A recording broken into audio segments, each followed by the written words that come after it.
Hello दोस्तों, welcome back to my YouTube channel. मैं आपका दोस्त CA Kapil Garg. So today we are going to start our revision lecture number 10 of the CA inter direct tax revision series and point of discussion for today will be income from other sources. There are total 5 heads of income in the income tax, which are income from salary, income from house property, income from PGBP, income from capital gain, and income from other sources. Out of these, we have already discussed our 4 heads of income, and this is the residuary head of income, which is income from other sources. अब इसके अंदर हमारी कौन सी income taxable होती है? जो income हमारी बाकी 4 हेड्स के अंदर कवर नहीं होती, which are salary, house property, PGBP and capital gain. अगर हमारी कोई भी इनकम इन 4 हेड्स के अंदर कवर नहीं होती तो फिर उसे income from other sources residuary head के अंदर टैक्स कर दिया जाता है। तो आज हमें इसी हेड के बारे में पढ़ना है। ये एक काफ़ी छोटा, इंटरेस्टिंग एंड ईजी चैप्टर है एंड ये सीए इंटरमीडिएट एग्जाम्स के अंदर काफ़ी अच्छी वेटेज रखता है। सो आपको सभी कंसेप्ट मेरे साथ अच्छी तरीके से रिवाइज करने हैं एंड उसके सभी इलस्ट्रेशंस एंड क्वेश्चंस आपको सॉल्व करने हैं। So you will be ready for the exam. So let's dive into the subject with me. So first of all, introduction. Any income, profit or gain includable in the total income of the assessee which cannot be included under any of the preceding heads of the income, यानी कि जो किसी और head के अंदर नहीं आ पाती तो वो चार्जेबल हो जाती है in the income from other sources head. ठीक है, this is a residuary head. तो अब इसके अंदर कौन कौन सी इनकम्स आती हैं? तो सेक्शन नंबर 56 हमें बताता है। तो सेक्शन नंबर 56 सबसेक्शन 2 क्लॉज 1, तो इसके अंदर बताया गया है डिविडेंड इनकम। तो आपको जो भी डिविडेंड इनकम मिलेगा whether from the domestic company और from the foreign company, that will be taxable under the head income from other sources. But अगर आपके पास जो शेयर्स हैं वो as a stock in trade आपने हेल्ड करे हुए हैं, देन इन दैट केस तो जो डिविडेंड इनकम होगी वो आपकी पीजीबीपी की इनकम बनेगी। ठीक है, अब डिविडेंड कहने का मतलब यहाँ पर क्या है? तो जो आपका एक्चुअल डिविडेंड होता है वो भी इसके अंदर डिविडेंड होता है एंड साथ में यहाँ पे डीम्ड डिविडेंड को भी डिविडेंड माना जाता है। Now what is the meaning of term deemed dividend? तो ये डिफाइन करा गया है इन सेक्शन 2 क्लॉज 22 एंड उसके sub clause A to sub clause ई के अंदर। तो अब ये 5 अलग अलग सब क्लॉज हमें पढ़ने हैं। तो 222A ये हमें बताता है distribution of the accumulated profits and release of companies assets.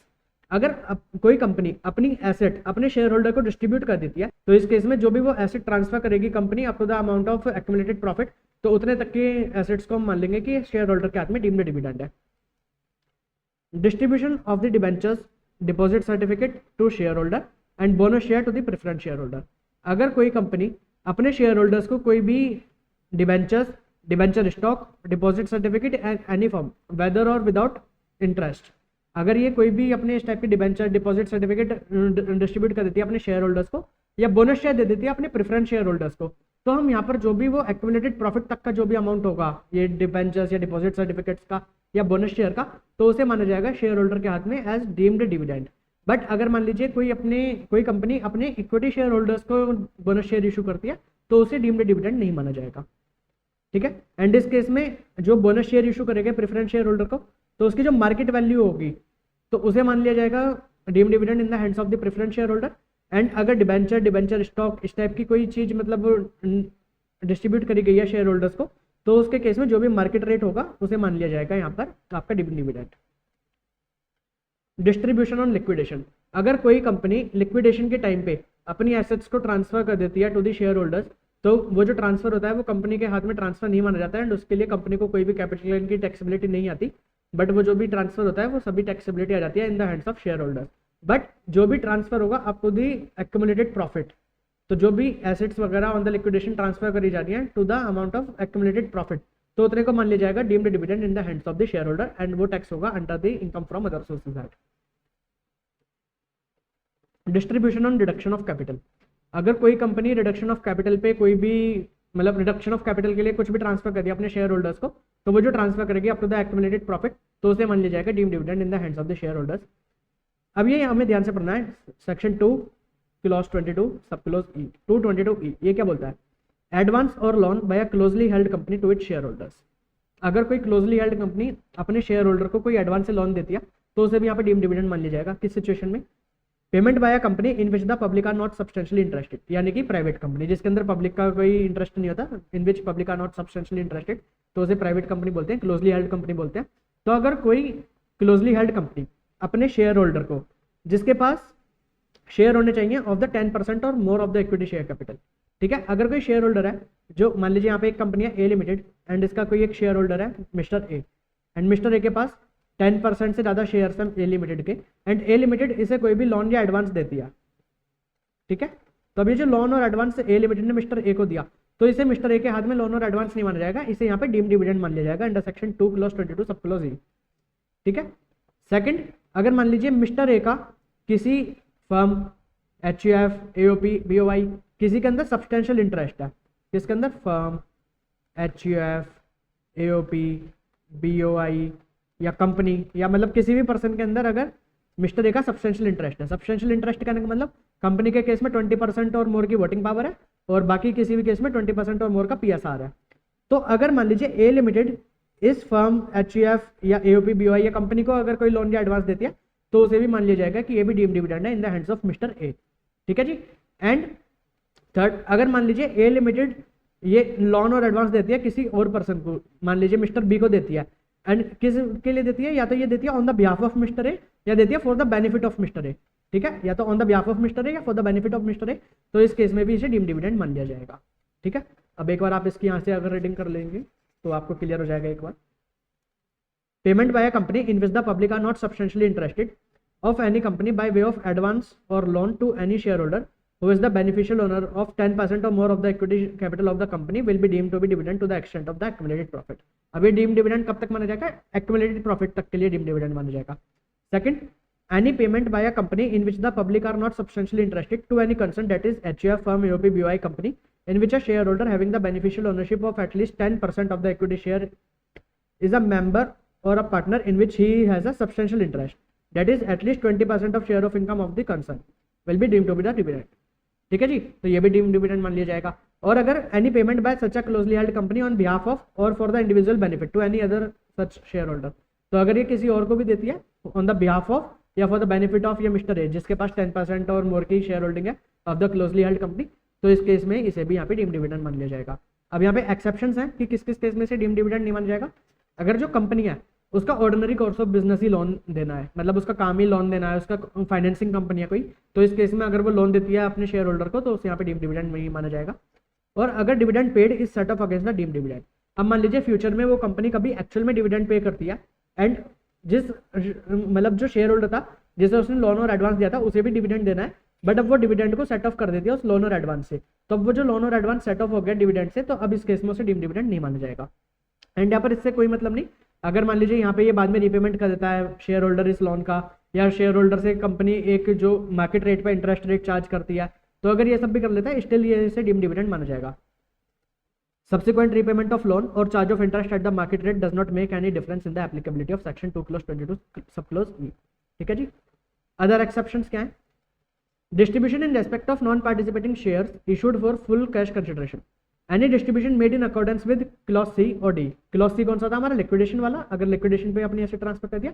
D था हमारा रिडक्शन ऑफ कैपिटल वाला। इन respect of any share issued for full cash consideration and the holder of such share is not entitled, अगर मान लीजिए कोई preference share holders को इस type से ये एसेट्स वगैरह दी जा रही है ऑन द लिक्विडेशन या on the reduction of capital, तो उसे यहाँ पे डीम डिविडेंड नहीं माना जाएगा इन the hands of preference share holders. Payment on buyback of share, अगर बायबैक ऑफ शेयर्स के टाइम पे पेमेंट करी जा रही है तो उसे भी यहाँ पे डीम डिविडेंड नहीं माना जाएगा। Distribution of shares to the share holder on demerger by the resulting company, अगर रिजल्टिंग कंपनी अपने शेयर्स देती है to the share holder of the demerged company, तो उस केस में उसे डीम डिविडेंड नहीं माना जाएगा यहाँ पर। अब यहाँ पे एक्यूमुलेटेड प्रॉफिट करने का मतलब क्या है, accumulated profit in the point A B D and E. Point number A कौन सा था हमारा, एसेट्स ट्रांसफर कर दिया। पॉइंट नंबर बी था हमारा बोनस दे दिया, डिबेंचर या डिपॉजिट सर्टिफिकेट इशू कर दिया। डी था हमारा रिडक्शन वाला, reduction of capital. And D था हमारा डीम डिविडेंड लोन और एडवांस कर देती है अपने किसी शेयर होल्डर को। तो इस केस में जो हमारे all the profits of company up to the date of the distribution of payment of dividend, तो डेट ऑफ डिविडेंड या पेमेंट ऑफ डिविडेंड तक के जितने भी प्रॉफिट्स थे उन्हें एक्यूमुलेटेड प्रॉफिट बोला जाएगा। And in the case of liquidation, point number C, closure के टाइम पे अगर कोई कंपनी अपनी एसेट्स वगैरह ट्रांसफर करती है तो उस केस में on the date of liquidation जो भी उसके एक्यूमुलेटेड प्रॉफिट थे उन्हें एक्यूमुलेटेड प्रॉफिट माना जाएगा। But where the liquidation is consequent to the compulsory acquisition of an undertaking by the government और बाय एनी कॉर्पोरेशन ऑन्ड और कंट्रोल्ड बाय द गवर्नमेंट, अगर ये लिक्विडेशन हो रहा है due to compulsory acquisition either by the government और any entity controlled और owned by the government, तो अगर ये इसे एक्वायर कर लेते हैं, कंपल्सरीली एक्वायर कर लेते हैं, इसकी वजह से कोई कंपनी लिक्विडेट हो रही है, तो इस केस में एक्यूमुलेटेड प्रॉफिट क्या माना जाएगा, the accumulated profit do not include any profit of the company prior to the 3 successive previous year, यानी कि इसके जो 3 पिछले प्रीवियस ईयर तक का एक्यूमुलेटेड प्रॉफिट होगा केवल उसे ही यहाँ पे एक्यूमुलेटेड प्रॉफिट माना जाएगा। इससे पहले का कोई प्रॉफिट होगा तो वो एक्यूमुलेटेड प्रॉफिट के अंदर कवर नहीं करा जाएगा। ठीक है जी। Clarification regarding trade advance not to be treated as deemed dividend. अगर मान लीजिए कोई कंपनी अपने शेयर होल्डर को, मतलब कोई प्राइवेट लिमिटेड कंपनी यानी कि क्लोजली हेल्ड कंपनी अपने शेयर होल्डर को कोई लोन और एडवांस देती है एज अ ट्रेड एडवांस, कि मतलब वो उसे ट्रेड एडवांस, मतलब अब जो शेयर होल्डर है वो उसे यूज करेगा for the benefit of the company, तो इस केस में जो ट्रेड एडवांस मिलेगा उसे डीम्ड डिविडेंड नहीं माना जाएगा, सीबीडीटी ने क्लैरिफाई करा था। अब इसका बेसिस ऑफ चार्ज क्या है, तो जो डिविडेंड डिक्लेयर्ड, जो एक्चुअल डिविडेंड डिक्लेयर हो गया तो वो कब टैक्सेबल होगा, in the previous year in which it is so declared, तो जिस साल में वो डिक्लेयर होगा उस साल में टैक्सेबल होगा। Deemed dividend under section 22A, B, C, D, तो इस केस में जब भी वो उस प्रीवियस ईयर के अंदर टैक्सेबल होगा in which it is so distributed, यानी कि जब भी आपने एसेट डिस्ट्रीब्यूट करी, या जब भी आपने बोनस शेयर या डिबेंचर डिपॉजिट सर्टिफिकेट डिस्ट्रीब्यूट करे, या जब आपने लिक्विडेशन पे एसेट्स डिस्ट्रीब्यूट करी, या जब आपने रिडक्शन ऑफ कैपिटल पे एसेट्स डिस्ट्रीब्यूट करी, तो उस टाइम पे डिस्ट्रीब्यूशन के ईयर में मान लिया जाएगा आपका टैक्सेबल हो जाएगा, ठीक है। और अगर डीम्ड डिविडेंड है अंडर सेक्शन 222E लोन और एडवांस वाला, तो previous year in which it is so paid, तो जिस साल में दिया जाएगा उस साल में टैक्सेबल हो जाएगा। अगर इंटरिम डिविडेंड है, इंटरिम का डिविडेंड करने का मतलब कि वो फाइनल डिविडेंड नहीं होता, बीच में एक डिविडेंड दे देते हैं, तो previous year in which such dividend is unconditionally made available by the company to the member who is entitled to it, तो जिस भी साल में उसे अनकंडीशनली अवेलेबल करा दिया जाएगा शेयर होल्डर्स को, उस साल में उसे इनकम मान लिया जाएगा। टैक्स रेट क्या होता है डिविडेंड इनकम पे, तो जो भी डिविडेंड इनकम होती है whether from the domestic company और फ्रॉम द फॉरेन कंपनी, तो आपकी टैक्स होती है at the normal rate of taxes, ठीक है। इलस्ट्रेशन आप देख लेना। Casual income 56 to clause IB। अभी हमें बताते हैं कैजुअल इनकम के बारे में। कैजुअल इनकम क्या होती है, casual income means income in the nature of winning from lottery, crossword puzzle, race horses, race including horse races, card game and any other game of sort, gambling, betting etcetera. तो इस type से आपको कोई भी मतलब lottery winning या आपके crossword puzzle में जो भी आपकी विनिंग होती है, तो वो यहाँ पे कैजुअल इनकम बोली जाती है आपकी। एंड कैजुअल इनकम पे आपको फ्लैट 30% का टैक्स रेट देना होता है अंडर सेक्शन 115BB। एंड अगर आपकी कैजुअल इनकम 10,000 रुपीज से ज़्यादा की होती है तो उस पर 30% का आपका TDS डिडक्ट होता है, उसके बाद ही आपको कैजुअल इनकम मिलेगी, ठीक है जी। Consideration received in excess of FMV of the shares issued by a closely held company to be treated as income of the such company where shares are issued at a premium. अब मान लीजिए कोई एक closely held company है, closely held company कहने का मतलब जिसके अंदर पब्लिक का सब्सटेंशियल इंटरेस्ट नहीं है। एग्जाम्पल यहाँ पे A प्राइवेट लिमिटेड है एंड ये अपने कोई शेयर्स वगैरह इशू कर रही है, एंड वो शेयर्स इशू कर रही है प्रीमियम पे। प्रीमियम कहने का मतलब क्या होता है, जो शेयर की फेस वैल्यू है, फेस वैल्यू से ज़्यादा पे शेयर्स इशू कर रही है, एंड वो इशू कर देती है FMV से भी ज़्यादा पर, तो उस केस में जो FMV एंड इशू प्राइस के बीच का जो डिफरेंस होगा तो उसे यहाँ पे इनकम मान लिया जाएगा ऑफ द कंपनी, ठीक है। Consideration received from a resident person, अगर रेजिडेंट पर्सन से कोई भी कंसिडरेशन मिलता है किसी कंपनी को other than the company in which public are substantially interested, यानी कि ऐसी कंपनी जिसके अंदर पब्लिक सब्सटेंशियली इंटरेस्टेड नहीं है, which is in the excess of fair market value of the shares, अगर वो fair market value of share से ज़्यादा मिलता है तो वह आपकी इनकम मान ली जाएगी in the hands of the company. Such excess is to be treated as income of the closely held company taxable under section 56 to 10 under the income from other sources, ये आपकी IFRS के अंदर taxable हो जाएगी in cases where the consideration received for issue of shares exceed the face value of the share, that is share आपके premium पे issue करे गए होने चाहिए। अगर आपके शेयर्स डिस्काउंट पे इशू करे गए हैं तो उस केस में यहाँ पर ये आपकी इनकम नहीं मानी जाएगी। एंड यहाँ पे FMV ऑफ द शेयर कहने का मतलब क्या है, FMV of the share shall be higher of, तो आपको हायर लेना है किस किस का, determined in accordance with the prescribed method और substantiated by the company to the satisfaction of the AO based on the value of its assets on the date of the issue of shares. तो या तो जो आपकी determine करी गई हो as per the prescribe manner, या जो भी यहाँ पे अगर कंपनी सब्सटेंशिएट करा देती है AO को on the basis of the value of the assets on the date of the issue of shares, तो उस केस पे जो भी आपका हायर होगा उसे मान लिया जाएगा यहाँ पे आपकी FMV ऑफ द शेयर्स, ठीक है। एंड आपको FMV कंप्यूट करने के लिए जो भी आपकी intangible assets like goodwill, know how, copyright, trademark, license, franchise, तो इन सब की वैल्यू आपको कंसिडर करनी है। अब यहाँ पे आप एग्जाम्पल देख लीजिए। अब यहाँ पर देखिए कि फेस वैल्यू है शेयर की 100 रुपीज़ एंड ये इशू हो रहा है 130 पे, इसका मतलब कि ये यहाँ पर प्रीमियम पे इशू हो रहा है, 100 वाला शेयर 130 पे इशू हो रहा है, तो इस केस में यहाँ पे 56 to 7B की एप्लीकेबिलिटी तो आ जाएगी। एंड यहाँ पे शेयर की FMV है 120, तो ये FMV से भी ज़्यादा पर इशू हो रहा है, तो इस केस में जो डिफरेंस है यानी कि 10 रुपीज़, तो 10 रुपीज़ आपका टैक्सेबल हो जाएगा in the hands of the company under section 56 to 7B, ठीक है। सेकंड केस कि यहाँ पे फेस वैल्यू है 100 एंड इशू हो रहा है 120 पर, तो यानी कि प्रीमियम पे तो इशू हो रहा है बट FMV से कम पर इशू हो रहा है, यहाँ पे FMV 120 एंड इशू 110 पर हो रहा है, तो इस केस में यहाँ पर 56 to 7B के अंदर कोई भी टैक्सेबिलिटी नहीं आएगी इन the hands of the company. अब शेयर की फेस वैल्यू है 100 बट ये इशू प्राइस है इसका 98, तो जब 100 वाला शेयर 98 पे इशू हो रहा है तो ये मतलब डिस्काउंट पे इशू हो रहा है, तो डिस्काउंट वाले केस में ये 56 to 7B नहीं लगता, क्योंकि 56 to 7B लगता है ओनली इन द केस अगर यहाँ पे प्रीमियम पे इशू होता है, ठीक है जी। हमारा फोर्थ केस कि यहाँ पे फेस वैल्यू है इसकी 100, इशू हो रहा है ये 110 पे, यानी कि यहाँ पर ये प्रीमियम पे इशू हो रहा है एंड FMV है इसकी 90, तो ये जो इन दोनों के बीच का डिफरेंस है 20 रुपीज़, तो ये टैक्सेबल हो जाएगा इन the hands of the company under section 56 to 7B, income from other sources.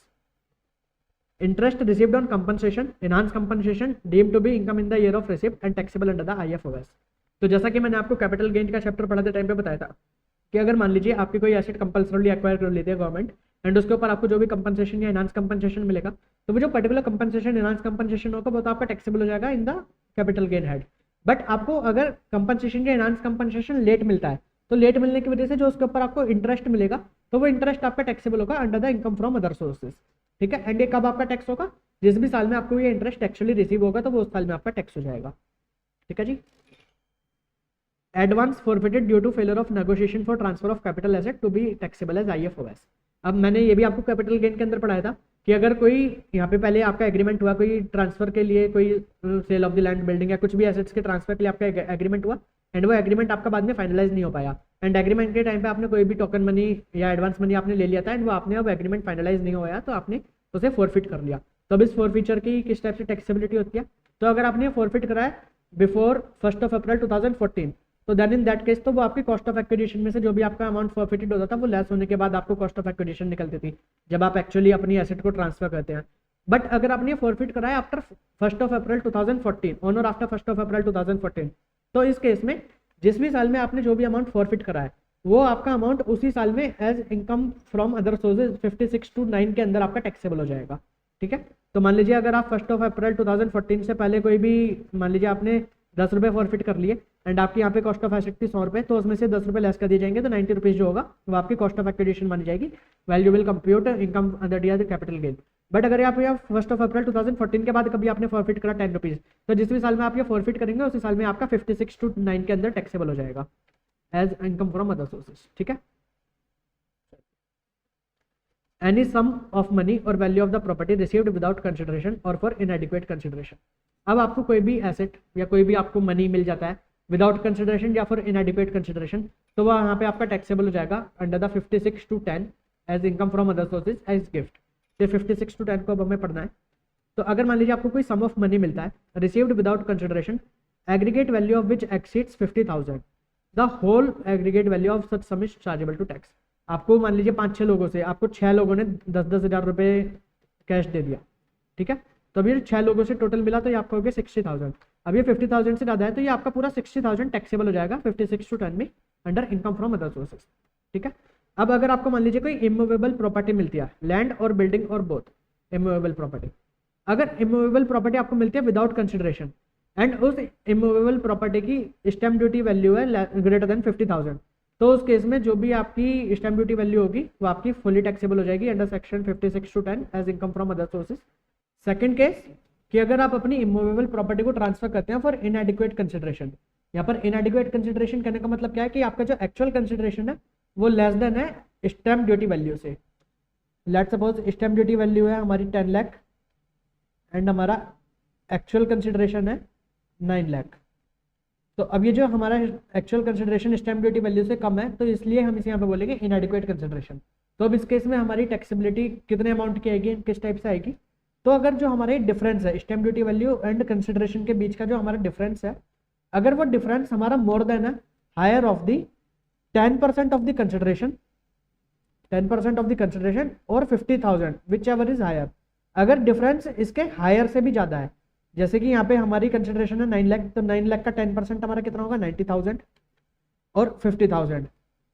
अब इन दोनों का हायर क्या हुआ हमारा 90,000 एंड हमारे यहाँ पे जो डिफरेंस है एसडीवी एंड कंसिडरेशन का ये कितना है 1 लाख रुपीज़, तो हमारा डिफरेंस 90,000 से ज़्यादा है। तो इस केस में जो अब हमारा डिफरेंस है ये डिफरेंस हमारा टैक्सेबल हो जाएगा अंडर सेक्शन 56 to 10। ठीक है, the difference between the stamp duty value and the consideration shall be chargeable to tax in the hands of the assessee as income from other sources under section 56 to 10। But अगर मान लीजिए कोई person है जिसके पास कोई residential property है and वो उसे हेल्ड करता है as a stock in trade, यानी कि वो रेजिडेंशियल यूनिट उसकी स्टॉक इन ट्रेड है एंड वो उसे ट्रांसफर करता है for the consideration less than stamp duty value. तो इस केस में जो हमारा डिफरेंस है, अगर वो डिफरेंस हमारा हायर होता है, जो अभी हमने यहाँ पे केस पढ़ा था कि हमारा difference should be more than higher of the 50,000 और 10%, तो इस केस में अगर कोई पर्सन जिसकी residential unit as a stock in trade वो हेल्ड करता है और फिर वो उसे ट्रांसफर करता है, तो उस केस में यहाँ पे हम 10% की जगह इसे 20% देखेंगे, 20% ऑफ द कंसिडरेशन। तो हमारी ये जो अभी हमने एग्जाम्पल लिया था, तो इस केस में हमारी कंसिडरेशन थी 9 लाख रुपीज़ एंड हमारी स्टैम्प ड्यूटी वैल्यू थी 10 लाख रुपीज़। तो हमारा इसके बीच का डिफरेंस था 1 लाख रुपीज़ का। ठीक है जी। तो बट हम यहाँ पे क्या देखेंगे, 20% of the consideration of 50,000 whichever is have. तो हमारा कंसिडरेशन है 9 लाख, तो 9 लाख का 20% हमारा कितना होगा 1.8 लाख, और 50,000 विच एवर इज हायर यानी कि 1.8 लाख। तो अगर डिफरेंस हमारा 1.8 लाख रुपीज़ से ज़्यादा हुआ तब यहाँ पर हमारी टैक्सेबिलिटी आएगी, बट यहाँ पर हमारा डिफरेंस है केवल 1 लाख, तो ये 1.8 लाख से कम है, तो इस केस में यहाँ पे कुछ भी 56 to 10 के अंदर टैक्सेबल नहीं होगा। ठीक है, बट ये हमें बेनिफिट कम मिलेगा हायर परसेंटेज वाला। The benefit of the higher threshold of 20% of the consideration vis-a-vis 10% of the consideration shall be available subject to the satisfaction of the following condition. तो कौन कौन सी कंडीशन हमें फुलफिल करनी पड़ेंगी, ये 3 कंडीशन हमें फुलफिल करनी होंगी। First of all, residential unit is transfer during the period between 12th of November 2020 and 30th June 2021। तो जो आपकी रेजिडेंशियल यूनिट आपने ट्रांसफर करी वो इस पीरियड के दौरान ट्रांसफर कर रही हो। पीरियड क्या है हमारा 12 नवंबर 2020 टू 30th June 2021। ठीक है, such transfer is by way of first time allotment of the residential unit to the buyer, कि जो बायर को residential unit by the way of first time allotment मिल रही हो। एंड द कंसिडरेशन पेड और payable should not exceed 2 crore, यानी कि जो कंसिडरेशन है वो लेस देन और इक्वल टू 2 करोड़ रुपीज होना चाहिए। तो इस केस में हमें ये 10% की जगह 20% वाला बेनिफिट मिल जाएगा। ठीक है जी। बट यहाँ पर आप ये एक पॉइंट याद रखना कि जो सेलर है उसके लिए तो ये रेजिडेंशियल यूनिट होनी चाहिए स्टॉक इन ट्रेड, एंड जो बायर है उसके लिए रेजिडेंशियल यूनिट होनी चाहिए कैपिटल एसेट, तभी हमें ये बेनिफिट मिलेगा। ठीक है जी। चलिए, value to be considered where the date of agreement is different from the date of registration. अभी हमने कैपिटल गेन के टाइम पे भी पढ़ा था, ये हमने पीजीबीपी के टाइम पे भी पढ़ा था कि मान लीजिए आपका date of agreement and date of actual transfer इन दोनों के बीच में डिफरेंस है, तो आपको कौन सी एसडीबी यहाँ पर यूज करनी है। तो जनरली हमें यूज करनी होती है SDV as on date of the transfer. But यहाँ पर अगर मान लीजिए on the date of agreement आपने कोई पार्ट और फुल कंसिडरेशन पे कर दिया है by the way of account pay check, account pay bank draft, any other electronic clearance mode or any other specified mode। any other specified mode कहने का मतलब through debit card, credit card, NEFT, RTGS, Bhim UPI और any such kind of modes।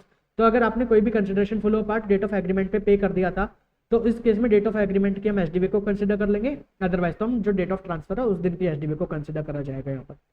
और अगर मान लीजिए SSC यहाँ पे चैलेंज कर देता है कि जो एसडीबी है ये फेयर मार्केट वैल्यू से ज़्यादा है एंड वो एसडीबी कहीं दूसरी कोर्ट्स के अंदर अभी तक चैलेंज नहीं करी गई है, तो यहाँ पर असेसिंग ऑफिसर उसे वैल्यूएशन ऑफिसर को वैल्यूएशन के लिए भी रेफर कर सकता है।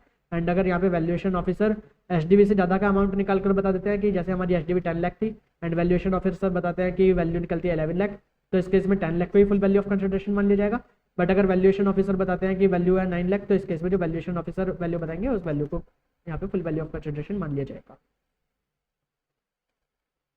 ठीक है, तो मतलब यहाँ पे जो टैक्सेबिलिटी के लिए वैल्यू ली जाएगी तो वो ये वाली वैल्यू ले ली जाएगी। अब इन the case of movable property other than immovable, अगर आपको विदाउट कंसिडरेशन मिलती है तो अगर आप उसकी FMB aggregate of the FMB of the movable property exceeds 50,000 तो वो आपका फुली टैक्सेबल हो जाएगा। और अगर फॉर इनएडिक्वेट कंसिडरेशन मिलती है, मान लीजिए 1 लाख रुपए की थी और आपको वो 95,000 में मिल गई, तो इस केस में 5,000 रुपये का डिफरेंस है। आपको और भी कोई एसेट्स मिलती हैं इसी टाइप से, तो अगर उनका एग्रीगेट 50,000 रुपीज़ से ज़्यादा हो जाता है तो उस डिफरेंस को यहाँ पे as income from other sources under the section 56 to 10 taxable कर दिया जाएगा। Applicability of 56 to 10, the provision of section 56 to 10 would apply only to the property which is in the nature of the capital asset of the recipient. तो अगर वो capital nature का है recipient के लिए तभी 56 to 10 की एप्लीकेबिलिटी होगी। अगर वो स्टॉक इन ट्रेड है तो इस केस में वो 56 to 10 यहाँ पे एप्लीकेबल नहीं होगा। Non applicability of section 56 to 10, अब 56 to 10 किस किस केसेस में एप्लीकेबल नहीं होगा। अगर आपको कोई भी मनी या कोई भी इमूवेबल प्रॉपर्टी या कोई भी मूवेबल प्रॉपर्टी इधर विदाउट कंसिडरेशन और फॉर इनएडिक्वेट कंसिडरेशन आपको मिलती है फ्रॉम एनी रिलेटिव, अगर रिलेटिव से मिलती है तो 56 to 10 अप्लाई नहीं होगा। On the occasion of the marriage of the individual, marriage के टाइम पे मिलती है तो 56 to 10 अप्लाई नहीं होगा। अगर आपको विल और बाय वे ऑफ इनहेरिटेंस मिलती है, अगर in contemplation of the death of the payer मिलती है, फ्रॉम एनी लोकल अथॉरिटी, अगर आपको किसी लोकल अथॉरिटी से मिलती है तो भी 56 to 10 अप्लाई नहीं होगा। फ्रॉम एनी फंड और फाउंडेशन और यूनिवर्सिटी और अदर एजुकेशनल इंस्टीट्यूशन और हॉस्पिटल और मेडिकल इंस्टीट्यूशन और एनी ट्रस्ट और इंस्टीट्यूशन, अगर इनसे मिलती है यानी किसी हॉस्पिटल से, किसी एजुकेशन फैसिलिटी से, किसी एजुकेशनल इंस्टीट्यूशन से, तो फिर उस केस में 56 to 10 अप्लाई नहीं होगा। अगर आपको किसी ट्रस्ट और इंस्टीट्यूशन से मिलती है या किसी ट्रस्ट और इंस्टीट्यूशन को मिलती है, से मिलती है या को मिलती है, तो इस केस में भी 56:10 अप्लाई नहीं होगा। एंड अभी जो हमने यहाँ पे फ्रॉम पढ़े थे इन्हीं के सब के लिए बाय, अगर इनसे मिलती है तो भी 56:10 अप्लाई नहीं होगा, एंड अगर इनको मिलती है तो भी 56:10 अप्लाई नहीं होगा। किस किस को? By any fund, trust, institution, university, educational institution है, हॉस्पिटल और अदर मेडिकल इंस्टीट्यूशन, इन्हें मिलती है या इनसे मिलती है तो 56:10 अप्लाई नहीं होगा। अगर आपको कोई भी एसेट्स वगैरह मिलती है by the way of transaction not regarded as transfer, तो अगर कोई ट्रांजेक्शन ट्रांसफर नहीं मानी जाती एंड उसके केस में आपको मिल जाती है तो यहाँ पर आपका वो 56:10 अप्लाई नहीं होगा। From the individual bye a trust, अगर मान लीजिए यहाँ पे एक ट्रस्ट बनाई गई एंड उस ट्रस्ट को किसी इंडिविजुअल ने कोई मनी या कोई asset without consideration of इनएडिक्वेट consideration transfer करा, एंड जो ट्रस्ट बनाई गई है ये बनाई गई है for the benefit of the relative of the individual, ठीक है। तो अब इस ट्रस्ट से जो भी बेनिफिट होगा वो रिलेटिव के बेनिफिट के लिए बनाया गया है ये ट्रस्ट, तो ये ट्रस्ट को यहाँ पे कोई भी सम या कोई भी एसेट वगैरह मिली तो यहाँ पे 56:10 ट्रस्ट के लिए एप्लीकेबल नहीं होगा। From such class of person and subject to such condition as may be prescribe, ठीक है। अगर किसी इंडिविजुअल को मिलती है from any person in respect of any expenditure actually incurred by him on the medical treatment of either his और treatment of family member, तो यानी कि अगर मान लीजिए किसी इंडिविजुअल को किसी और से अपने अगर एम्प्लॉयर से मिलती है तो वो फुल्ली एग्जाम्प्ट है, बट अगर एम्प्लॉयर से अलग किसी और से मिलती है तो इस केस में अगर वो मिलती है for the purpose of treatment of the कोविड-19, या तो जिसे मिल रही है इंडिविजुअल को उसके खुद के ट्रीटमेंट के लिए या उसके किसी फैमिली मेंबर के ट्रीटमेंट के लिए मिलता है, उसे कोविड-19 के ट्रीटमेंट के लिए मिलता है जैसे कोविड-19 के टाइम पे दिया गया था, तो उस केस में वो टैक्सेबल नहीं होगा, मतलब 56:10 यहाँ पर नहीं लगेगा। सेकंड, अगर किसी मेंबर ऑफ द फैमिली किसी फैमिली मेंबर को मिलती है डिसीज्ड पर्सन के, किस केस में? या तो फ्रॉम द एम्प्लॉयर, अगर किसी डिसीज्ड पर्सन के फैमिली मेंबर को मिलता है कुछ भी फ्रॉम द एम्प्लॉयर तो वो तो विदाउट एनी लिमिट, एम्प्लॉयर तो कितने भी रुपए दे सकता है, 10 लाख 20 लाख 50 लाख, तो जो भी कुछ भी एम्प्लॉयर देगा उस पर 56:10 नहीं लगेगा। और अगर एम्प्लॉयर से अलग किसी और पर्सन से मिलता है up to the limit of 10 lakh तो उस केस में आपका 56:10 नहीं लगेगा। अब यहाँ पे कंडीशन क्या है कि वो जो डिसीज्ड पर्सन है वो मतलब उसकी मृत्यु होनी चाहिए ड्यू टू दी कोविड-19 एंड उसकी मृत्यु से 12 महीने के अंदर अंदर ये उसे अमाउंट मिल गया होना चाहिए। Whether cause of the death of such person is illness related to the COVID-19 and payment is received within 12 months from the date of the death of the such person, ठीक है। अगर कोविड-19 की वजह से किसी को डेथ हो जाती है उसके फैमिली मेंबर को उसके एम्प्लॉयर से किसी भी लिमिट तक या किसी और पर्सन से 10 लाख रुपए तक का जो भी अमाउंट मिलेगा वो 56:10 के अंदर टैक्सेबल नहीं होगा। अब यहाँ पे प्रॉपर्टी करने का मतलब क्या है, तो हमारी मूवेबल प्रॉपर्टी बीइंग लैंड और बिल्डिंग और बोथ, एंड साथ में हमारी ये बाकी मूवेबल प्रॉपर्टीज के लिए क्या क्या आएगा, share, security, jewellery, archaeological collection, drawing, painting, sculpture, any other work of art, Boolean, and यहाँ पे अभी एक नई चीज और ऐड करी गई है वर्चुअल डिजिटल एसेट्स, यानी कि बिटकॉइन वगैरह जो होते हैं हमारे, ठीक है, वर्चुअल डिजिटल एसेट्स, ठीक है। तो कौन कौन सी एसेट्स हमारे मूवेबल एसेट्स के लिए यहाँ पे 56:10 के लिए कवर होती है, shares, securities, jewellery, drawing, painting, sculpture, archaeological collection, any other work of art, Boolean और वर्चुअल डिजिटल एसेट। एंड यहाँ पे रिलेटिव करने का मतलब क्या है, तो रिलेटिव के लिए जैसे यहाँ पे मान लेते हैं हम रिलेटिव, मैं आपको समझाता हूँ।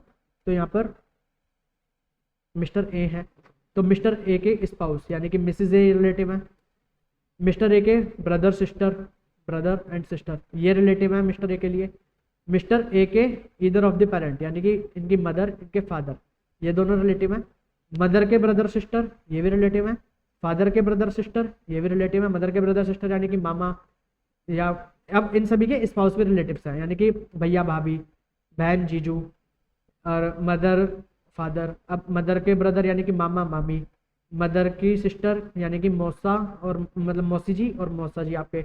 अब फादर के ब्रदर यानी कि ताऊ जी, चाचा जी या ताऊ जी या ताई जी या चाची जो भी। अब सिस्टर यानी कि बुआ और आपके फूफा जी। एंड यहाँ पे जो मिसेज हैं तो मिसेज ए के लिए क्या क्या कवर, अब यहाँ पे देख लीजिए। तो स्पाउस कवर हो गए, brother sister of the individual, brother sister of the spouse of the individual. Mrs A हैं तो इनके भी brother sister, brother sister of either of the parents of the individual, any linear ascendant और descendant of the individual. अब यहाँ पे linear ascendant करने का मतलब ये मदर फादर तो कवर हो गए इंडिविजुअल के भी एंड इंडिविजुअल की स्पाउस के भी, तो स्पाउस के ही मदर फादर कवर हो जाएंगे रिलेटिव्स के लिए, ठीक है जी। एनी लीनियर असेंडेंट और descendant of the spouse of the individual. अब इन दोनों के जो भी लीनियर असेंडेंट एंड इन दोनों के जो भी लीनियर डिसेंडेंट यानी कि इनके बच्चे, बच्चों के वाइफ वगैरह, बच्चों मतलब इनका बेटा है तो उसकी वाइफ, बेटी है तो उसका हस्बैंड, तो वो सब भी कवर हो जाएंगे एंड इन सभी के स्पाउसेस, ठीक है। तो रिलेटिव की डेफिनेशन समझ आ गई आपको, काफ़ी लंबी डेफिनेशन है। In the case of Hindu undivided family तो any member thereof. And हमने ऊपर अभी फैमिली के लिए पढ़ा था कि एल और एम में कि अगर फैमिली या फैमिली मेंबर्स को मिलता है तो फैमिली मेंबर्स कौन कौन होते हैं, और इन द केस ऑफ कोविड-19 अगर फैमिली को या फैमिली मेंबर्स को मिलता है तो फैमिली मेंबर्स क्या होता है, spouse and children of the individual. तो इंडिविजुअल के स्पाउस और उसके बच्चे, उसके पापा मम्मी, उसकी भाई बहन, अगर वो उस पर इंडिविजुअल पे डिपेंडेंट है, parent brother sister of the individual और एनी ऑफ देम होली और mainly dependent on the individual. ठीक है जी, तो ये सब कवर होते हैं आपके फैमिली के अंदर। इलस्ट्रेशन आप देख लेना एक बार।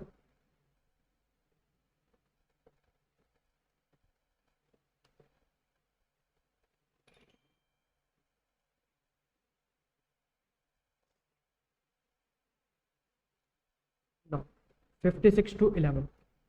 Any compensation or any other payment received in connection with termination of his employment. अगर किसी पर्सन की एम्प्लॉयमेंट को टर्मिनेट कर दिया जाता है तो अगर वो अब उसे सम रिसीव हुआ है फ्रॉम हिज एम्प्लॉयर तो वो टैक्सेबल होगा under the head salary. But अगर वो सम उसे रिसीव हुआ है किसी और पर्सन से अदर देन एम्प्लॉयर, यानी कि जैसे कि आजकल कंसेप्ट चल रहा है कि आप अपनी जॉब का इंश्योरेंस करवा सकते हैं एंड आपको अगर मान लीजिए आपके एम्प्लॉयर ने जॉब से निकाल दिया, अब आप इंश्योरेंस कंपनी से जाके उसका क्लेम मांगते हैं कि भाई मेरे को जॉब से निकाल दिया गया तो मेरे को इसका आप क्लेम दो। तो अब जो आपको इंश्योरेंस कंपनी जो क्लेम पे करेगी तो वो आपका एम्प्लॉयर नहीं है, तो any person other than employer से आपको टर्मिनेशन के ऊपर जो कंपनसेशन मिल रहा है तो वो आपका टैक्सेबल होगा under the section 56 to 11 under the head income from other sources. ठीक है, and income chargeable under the head income from other sources only if not chargeable under the head income from PGBP. अगर ये आपकी incomes PGBP के अंदर cover नहीं हो पाती ड्यू टू सम रीजंस तो ये आपकी इनकम फ्रॉम अदर सोर्सेज के अंदर कवर हो जाएंगी। कौन कौन सी? Any sum received by the employer SSC from his employees as contribution to any PF superannuation fund और any other fund for the welfare of the employee. यानी कि जैसे कि मैंने आपको पीजीबीपी के टाइम पे बताया था कि अगर एम्प्लॉय अपना शेयर अपने एम्प्लॉयर को दे देता है कि भाई ये आप मेरे बिहाफ पे कंट्रीब्यूट कर देना इन माय पीएफ और सुपरएनुएशन फंड, तो वो जब भी वो देता है तो वो इनकम बन जाती है of the employer as per the definition of income under section 2। तो अब वो एम्प्लॉयर की इनकम बन जाएगी तो यहाँ पे वो आईएफओएस के अंदर टैक्स रहेगी अगर वो पीजीबीपी की तरह टैक्स नहीं हो पा रही। Income from letting on hire machinery plant और फर्नीचर। अगर मान लीजिए किसी पर्सन का ये बिजनेस है कि वो लेट आउट करता है मशीनरी प्लांट फर्नीचर तो वो उसकी पीजीबीपी की इनकम बनेगी। बट अगर वो उसका बिजनेस नहीं है, जैसे मान लीजिए आपके पास कोई प्लांट मशीनरी है एंड वो आपने पड़ोसी को अपने मतलब रेंट पे दे दी, तब जो पड़ोसी से आपको रेंट मिलेगा तो वो आपका देने का बिजनेस नहीं था, वो तो आपके पास रखी थी, आपने अपने पड़ोसी को यूज करने के लिए दे दी। तब जो आपने उससे रेंट लिया तो वो आपका इनकम फ्रॉम अदर सोर्सेज के अंदर टैक्सेबल होगा। Where letting out of building is inseparable from letting out of machinery, plant or furniture, the income from such letting। अगर मान लीजिए आप बिल्डिंग और वो प्लांट मशीनरी साथ में लेट आउट करते हैं तो इस केस में जो भी आपको वहाँ से रिसिप्ट होगी अगर वो आपकी पीजीबीपी की इनकम नहीं बनती तो वो आपकी आईएफओएस की इनकम बन जाएगी। इंटरेस्ट ऑन सिक्योरिटीज, अगर आपने कोई सिक्योरिटीज हेल्ड करी है स्टॉक इन ट्रेड तो उसके ऊपर जो भी इंटरेस्ट होगा वो पीजीबीपी का होगा। बट अगर वो पीजीबीपी के अंदर टैक्स नहीं होती तो वो आपका आईएफओएस के अंदर टैक्स हो जाएगा। एंड यहाँ पे कुछ इंटरेस्ट को एग्जाम्पशन मिलती है एज पर सेक्शन 10 क्लॉज 15। तो वो कौन कौन से हैं? Income by way of interest, premium on redemption और other payment on the notified securities, bond, annuity certificate और other saving certificate is exempt. ठीक है, तो notified security, bond, annuity certificate के ऊपर जो भी आपको इंटरेस्ट या प्रीमियम मिलता है, अंदर रिडम्पशन या कुछ भी मिलता है तो वो आपका एग्जाम्प्ट होता है। And interest on the post office saving bank account, तो ये अभी तक हमारा फुल्ली एग्जाम्प्ट होता था बट अब ये एग्जाम्प्ट होगा टू अ सर्टेन लिमिट। कितने? In the case of individual account आपका 3500 रुपीज़ तक की एग्जाम्पशन मिलेगी आपको per year, and in the case of joint account आपको 7000 रुपीज़ तक की एग्जाम्पशन मिलेगी। Interest on gold deposit bond और deposit certificate issued under the gold monetisation scheme, तो इस पर जो भी आपको इंटरेस्ट मिलेगा वो आपका एग्जाम्प्ट होता है। Interest on bonds issued by the local authority और स्टेट पुल्ड फाइनेंस एंटिटी, अगर कोई लोकल अथॉरिटी या स्टेट पुल्ड फाइनेंस एंटिटी अपना कोई भी बॉन्ड्स इशू कर दिया एंड उसके ऊपर जो आपको इंटरेस्ट मिलेगा तो वो आपका एग्जाम्प्ट इंटरेस्ट होता है।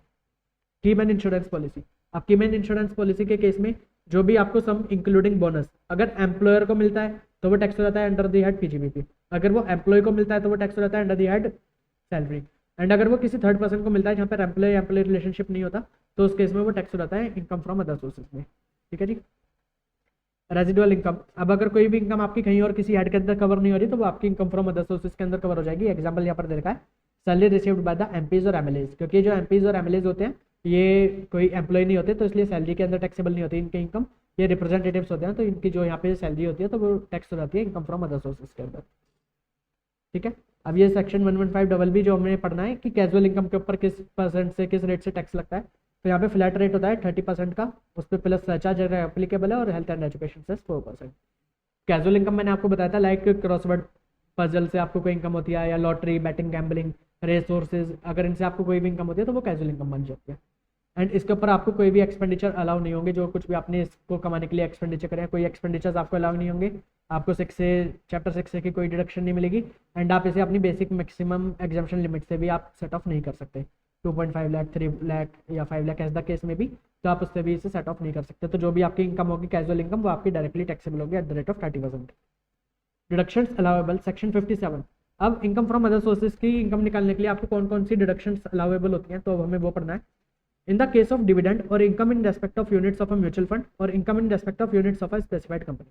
अगर आपको कोई डिविडेंड वगैरह की इनकम होती है तो डिविडेंड इनकम के लिए आपको केवल कौन सा एक्सपेंडिचर अलाउ होगा, तो मान लीजिए आपने कोई डिविडेंड लेने के लिए आपको पहले शेयर्स परचेस करने थे, तो आपने वो शेयर्स परचेस करने के लिए कहीं से लोन लिया, कोई बोरिंग ली, एंड अब आपने जो उस लोन के ऊपर जो भी आपने इंटरेस्ट पे करा, तो वो interest but up to the limit of 20% of the dividend, तो वो आपको अलाउ हो जाएगा। Interest expenditure to earn such income is allowed as deduction subject to maximum of 20%। अब यहाँ पे एग्जांपल ले लेते हैं, मान लीजिए आपने 1 लाख रुपए का लोन लिया किसी से, एंड फिर उससे आपने शेयर्स परचेस करे, एंड उसके ऊपर आपको यहाँ पे डिविडेंड मिला लेट्स सपोज 10,000 रुपीज़ का, एंड आपने 1 लाख रुपए का जो लोन लिया था इसके ऊपर आपने इंटरेस्ट पे करा 10,000 रुपीज़ का। तभी जो 10,000 रुपीज़ का आपने इंटरेस्ट पे करा, तो ये पूरा 10,000 आपने यहाँ पे लेस नहीं होगा, 10,000 जितना आपको डिविडेंड मिला उसका मैक्सिमम 20% यानी कि 2,000, तो इतना तक की आपको यहाँ पे डिडक्शन मिल जाएगी। तो इससे आपको यहाँ पे 8,000 की आपकी डिविडेंड की इनकम कंप्यूट हो जाएगी, तो आपके 8,000 के ऊपर टैक्स देना होगा। इन the case of interest on securities, तो अगर आपको सिक्योरिटीज पे कोई इंटरेस्ट मिला है तो any reasonable sum paid by way of commission और रेम्युनरेशन टू अ बैंकर और any other person for the purpose of realising such interest on the behalf of the assessee. तो जो भी आपने कोई रीजनेबल अमाउंट पे करा है by the way of commission और सो अपने बैंकर को या किसी को भी, तो वो आपका रीजनेबल अमाउंट तक की यहाँ पे डिडक्शन आपको मिल जाएगी। Income consist of recovery from employees as contribution to any provident fund in terms of 224(10)। तो अगर एम्प्लॉई अपना कोई शेयर दे देता है एम्प्लॉयर को कि ये मेरे बिहाफ पे जमा करवा देना इन दी पीएफ और सुपरएनुएशन फंड, तो इसमें डिडक्शन अगर एम्प्लॉयर उस पर्टिकुलर एक्ट लाइक ईपीएफ की जो पर्टिकुलर एक्ट के अंदर जो डेट मेंशन करी गई है कि इस डेट तक आपको कंट्रीब्यूशन करना है, अगर उस डेट तक वो कंट्रीब्यूशन कर देता है तो उसे अंडर सेक्शन 36 डिडक्शन मिल जाएगी। अदरवाइज ये उसके हाथ में इनकम बन जाएगी एम्प्लॉयर के हाथ में, एंड इसकी डिडक्शन उसे कभी भी नहीं मिलेगी। Where the income to be charge under this head is from letting on hire of machinery plant furniture. तो अगर आप कोई भी प्लांट फर्नीचर मशीनरी ये रेंट पे देते हैं तो उससे जो होने वाली इनकम है, तो उसके लिए आप कौन कौन सी डिडक्शन क्लेम कर सकते हैं। Amount paid on account of current repairs, अगर आपने उसके अंदर कोई करंट रिपेयर करवाया तो उसके खर्चे आप क्लेम कर सकते हैं। अगर आपने उसके कोई इंश्योरेंस वगैरह करवाया तो उसके खर्चे आप क्लेम कर सकते हैं। एंड उसका जो नॉर्मल डेप्रिशिएशन होगा, अलाउेबल नॉर्मल डेप्रिशिएशन, तो आप उससे क्लेम कर सकते हैं यहाँ पे। तो कौन कौन से, आपके रिपेयर के खर्चे, आपका इंश्योरेंस प्रीमियम एंड आपका जो नॉर्मल डेप्रिशिएशन होगा वो, तो ये 3 खर्चे आप यहाँ पे क्लेम कर सकते हैं। इन the case of income in nature of family pension, family pension कहने का मतलब क्या होता है कि अगर किसी की डेथ के बाद उसकी फैमिली को जो पेंशन मिलती है तो वो होती है फैमिली पेंशन। तो फैमिली पेंशन के केस में अब जब वो फैमिली को मिलेगी तो वो फैमिली के हाथ में टैक्सेबल हो जाएगी as income from other sources.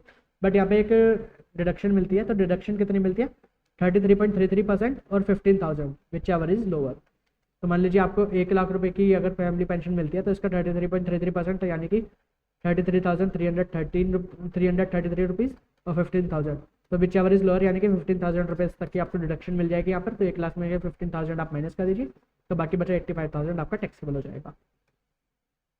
ठीक है। For the purpose of this deduction family pension means a regular monthly amount payable by the employer to a person belonging to the family of an employee in the event of his death. तो death के time पे जो भी आपको यहाँ पे monthly payment मिलेगी from the employer, तो यहाँ पे फैमिली पेंशन का मतलब वो है।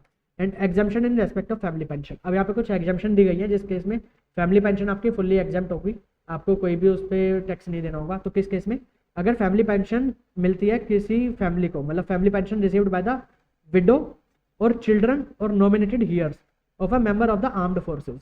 अगर कोई आर्म्ड फोर्सेज के मेंबर हैं, लाइक हमारे जो सेना में जो लोग होते हैं जवान, अगर उनकी विडो को या उनके बच्चों को या उनके किसी भी अपॉइंटेड लीगल ईयर को मिलती है फैमिली पेंशन, एंड कब मिलती है कि वो आर्म्ड फोर्सेज मतलब जो हमारे सेना के जवान थे उनकी डेथ हो गई थी ड्यूरिंग दी सर्विस, कि मतलब वो सेना मतलब बॉर्डर पे लड़ाई कर रहे थे एंड उसके दौरान उनकी डेथ हो जाती है। तो अब उस डेथ पे जो भी फैमिली पेंशन मिलेगी तो वो फैमिली के हाथ में टैक्सेबल नहीं होगी, वो एग्जाम्प्ट होगी। और अगर फैमिली पेंशन मिलती है किसी भी मेंबर ऑफ द फैमिली को of an individual who had been in the service of the central और state government and had been awarded by the Paramvir Chakra, Mahavir चक्र और वीर चक्र। अगर कोई भी एम्प्लॉय जो कि सेंट्रल गवर्नमेंट का एम्प्लॉय था और उसे इन 3 अवार्डेड से नवाजा गया हो, कौन कौन से, परमवीर चक्र, महावीर चक्र और वीर चक्र, एंड उसकी डेथ हो जाती है, तो उसके ऊपर जो भी उन्हें फैमिली पेंशन मिलेगी उनकी फैमिली को, तो वो फैमिली के हाथ में फुल्ली एग्जाम्प्ट होगी, कोई टैक्सेशन आपका नहीं होगा यहाँ पर। Any expenditure not being in the nature of capital expenditure laid out or expended wholly and exclusively for the purpose of making earning such income। तो आपने जो भी कैपिटल एक्सपेंडिचर अलग कोई भी अगर आपने एक्सपेंडिचर कराए जो कि आपने फुली इस इनकम को अर्न करने के लिए कराए तो उसकी यहाँ पे आपको डिडक्शन मिल जाएगी। In case of income by way of interest on compensation और इनहांस कंपनसेशन, अगर आपको कोई भी इंटरेस्ट मिलता है कंपनसेशन पे या इनहांस कंपनसेशन पे, जब आपकी कैपिटल एसेट कंपल्सरी एक्वायर हो जाती है तो उसके कंपनसेशन या इनहांस कंपनसेशन की देरी की वजह से आपको उस पर कोई इंटरेस्ट मिलता है तो उसमें आपको 50% की स्टैंडर्ड डिडक्शन मिल जाएगी। मान लीजिए आपको 10,000 रुपीज़ का अगर इंटरेस्ट मिलता है तो स्टैंडर्ड आपको 5,000 रुपीज़ की डिडक्शन मिलकर 5,000 रुपीज़ आपका टैक्सेबल होगा। एंड इसके बाद कोई और यहाँ पे आप डिडक्शन नहीं ले सकते, स्टैंडर्ड डिडक्शन मिलती है आपको 50% की। इलस्ट्रेशन आप देख लेना। अब डिडक्शन कौन कौन सी अलाउेबल नहीं होती, सेक्शन 58 हमें ये बताता है।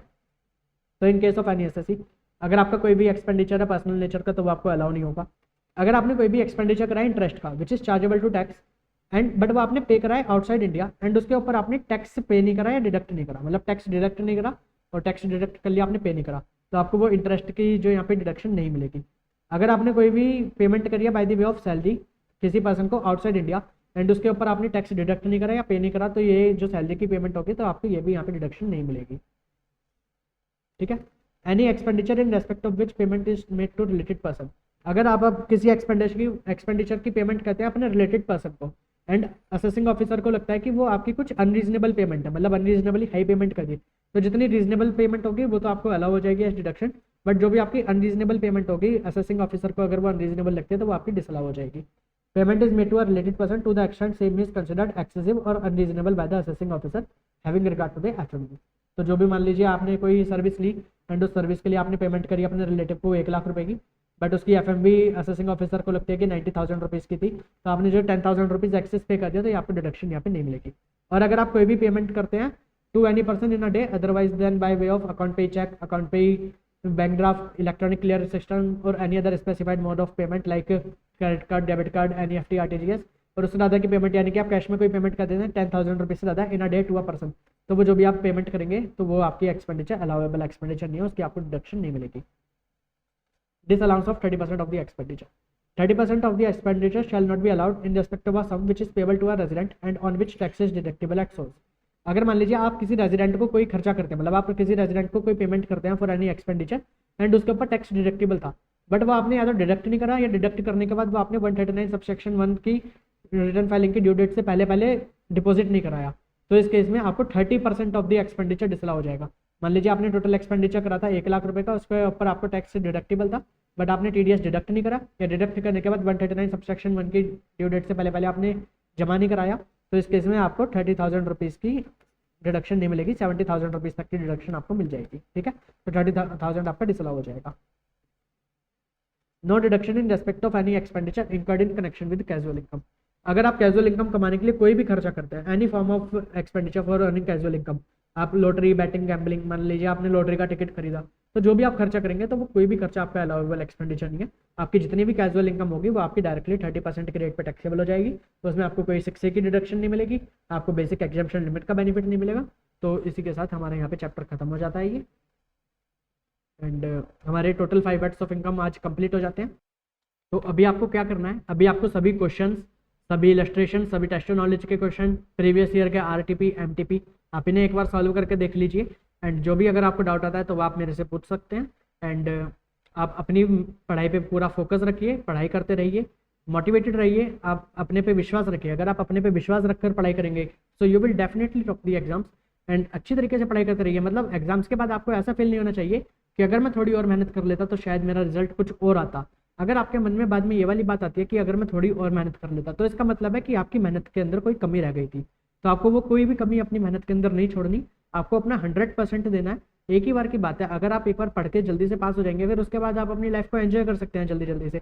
अगर आप इसी के अंदर फंसे रहेंगे तो फिर ये बाद में आपको प्रॉब्लम होगी। आपकी जितनी भी ये यंग एज है वो आपको पढ़ाई करते करते निकाल देंगे, तो बाद में आप एंजॉय कब करेंगे, तो मज़ा नहीं आएगा। तो फटाफट से सीए को कंप्लीट करके फिर आप अपनी लाइफ में फुल एंजॉय करिए। एंड यही बस था। एंड आप वीडियो को देखिए, इसे अपने फ्रेंड्स के साथ शेयर करिए for the benefits of public at large. आप वीडियो को लाइक करिए, चैनल को सब्सक्राइब करिए एंड प्लीज़ बेल आइकन को हिट कर दीजिए सो दैट कि आपको सभी नोटिफिकेशंस टाइम से मिलते रहें। So stay happy and thank you, goodbye, signing of.